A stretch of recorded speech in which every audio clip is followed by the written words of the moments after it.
Lalu saya kemudian sampai pada kesimpulan, oh maksud guru saya itu, yang keliru bukan jadi pegawai negerinya, yang gajinya tetap, atau jadi pegawai swasta, yang take home pay-nya jelas. Bukan Pak, yang keliru adalah mengira bahwa satu-satunya rizki adalah gaji.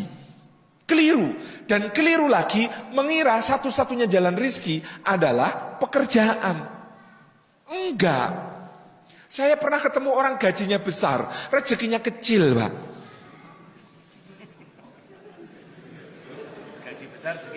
Gaji besar rezekinya kecil. Lawang saya qadarullah nggak kebagian kursi ekonominya Garuda. Ya wis kepeksa mulya sithik numpak kelas bisnis. Duduk sebelah saya direktur sebuah BUMN. Untungnya naik Garuda kelas bisnis itu, Pak, berkurang godaan. Soalnya nggak ketemu pramugari, ketemunya buliknya pramugari. Wah sepuh-sepuh itu kan. Terus itu buliknya itu nyuguh makanan macam-macam, sak tataan gede gitu, hiasannya api-api gitu kan. Saya disuguh itu, tak maem, ngemel saya, seneng gitu. Yang sebelah saya itu nyekeli gelas, kenceng nyekelinya, isinya air putih tok, digelenggang-gelenggang sambil ngeliatin saya tampak cemburu gitu. Maka saya tanya, Pak kok nggak dar, Pak? Nasib dek, loh nasib gimana? Dulu waktu muda tuh saya pengen makan enak, nggak kuat beli. Lah sekarang kuat beli nggak boleh sama dokter. Mau makan gurih, kata dokter, jangan Pak, kolesterolnya. Mau makan manis, kata dokter, jangan Pak, diabetesnya. Mau makan asin, kata dokter, jangan Pak, hipertensinya. Mau makan kacang saja, kata dokter, jangan Pak, asam uratnya. Dan terus dia ngeliatin saya gitu. Saya waktu itu merasa sangat kaya raya, Pak. Rezeki itu bukan soal apa yang bisa dibeli. Apalagi duitnya berapa, gajinya berapa. Banyak orang gajinya besar, rezekinya kecil. Dan banyak orang gajinya kecil, rezekinya kecil.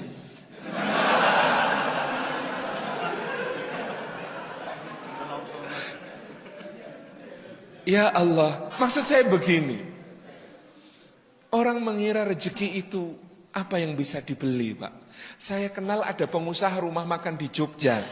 Omsetnya miliaran per bulan. Tapi kalau tidur di kasur, punggungnya sakit. Jadi dia itu sudah dicoba merek apapun, Mbak. Dari kasur kapuk yang paling deso, sampai kasur pegas yang paling mendul-mendul. Kalau ditekan sini, yang muncul di situ, itu semuanya tetap sakit. Dia itu baru nggak sakit punggungnya kalau tidur di lantai beralas tikar pandan buatan muntilan. Kabupaten Magelang, Jawa Tengah. Satu hari diundang kementerian di Jakarta ngisi pelatihan kewirausahaan, nginep, diinapkan di hotel bintang 5, presidential suite-nya paling bagus kamarnya. Itu masuk kamar asistennya ketawa. Masuk kamar buka koper, keluarkan tikar, gelar di lantai. Lalu saya bulan Februari 2014 itu majalah The Economist ada cerita tentang sebuah maskapai penerbangan, salah satu yang terbesar di dunia, punya ratusan unit pesawat terbang di seluruh dunia. Lah komisarisnya itu, salah satu pemegang saham terbesarnya itu punya penyakit psikologis namanya hyperfobia, rasa takut berlebihan terhadap ketinggian. Dia punya pesawat ratusan unit, seumur hidup nggak berani naik pesawat.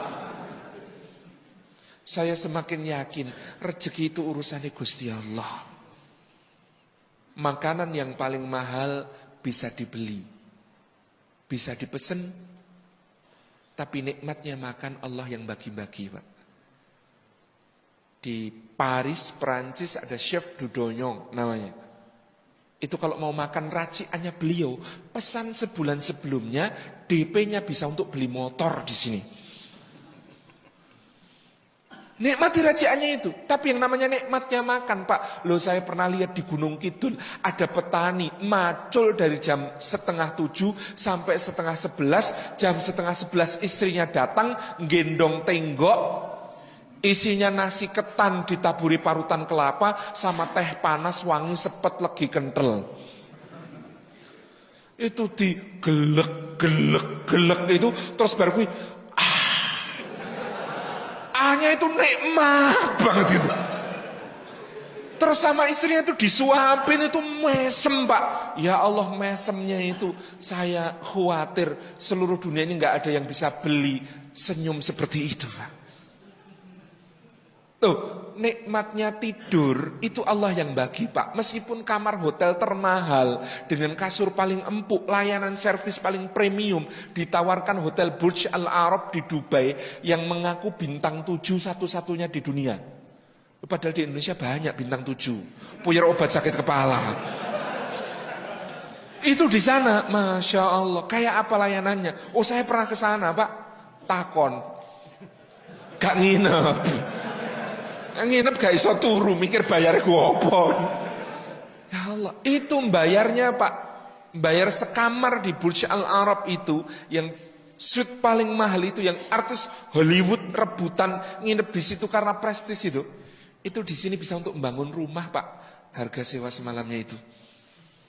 Tapi nikmatnya tidur Allah yang bagi-bagi. Lah anak pemulung di Jakarta itu loh. Naik gerobak bapaknya, alasnya karton kerdus, selimutnya koran, bantalnya kayu. Wah itu nyenyaknya luar biasa, dibangunin susah. Ya Allah, rizki. Rezeki itu bukan duit Pak. Ya Allah, ada orang punya banyak duit tapi enggak rezekinya Pak. Bekerja keras membanting tulang sampai linu-linu, memeras keringat sampai kering badannya gitu ya. Sampai umur 63 tahun di depositonya kumpul 10 triliun. Terus besok pagi wafat. Lah terus 10 triliun itu hasil kerjaannya nyapek-nyapek ke badan itu rezekinya siapa Pak? Ya iso ahli waris, ya iso musuh bisnis. Lah Allah itu enggak kekurangan cara untuk nganter kepada yang sudah tertulis di Lauhil Mahfud. Dan itu ahli waris yang kejam Pak. Di Jogja itu kalau ada orang meninggal hari ini, memakamkannya besok, maka anak-anaknya akan mengatakan, nyuwun sewu Bapak Ibu sekalian, insya Allah jenazah Bapak malam ini diinapkan dulu di rumah, memakamkannya besok. Diinapkan. Nginep itu di rumah sendiri apa di rumah orang Pak? Nginep itu di rumah sendiri apa di rumah orang? Di rumah orang nggak ada. Saya nginep di rumah saya sendiri nggak ada. Nginep itu pasti di tempat orang. Itu baru meninggal hari ini. Saya bangun sejak bata pertama sampai keramik terakhir. Beliau wafat hari ini. Anak-anaknya dengan tega mengatakan, Bapak malam ini nginep di sini. Berarti sudah bukan rumahnya. Padahal masih ada jasadnya di situ. Hak miliknya sudah dicabut sama anak-anaknya.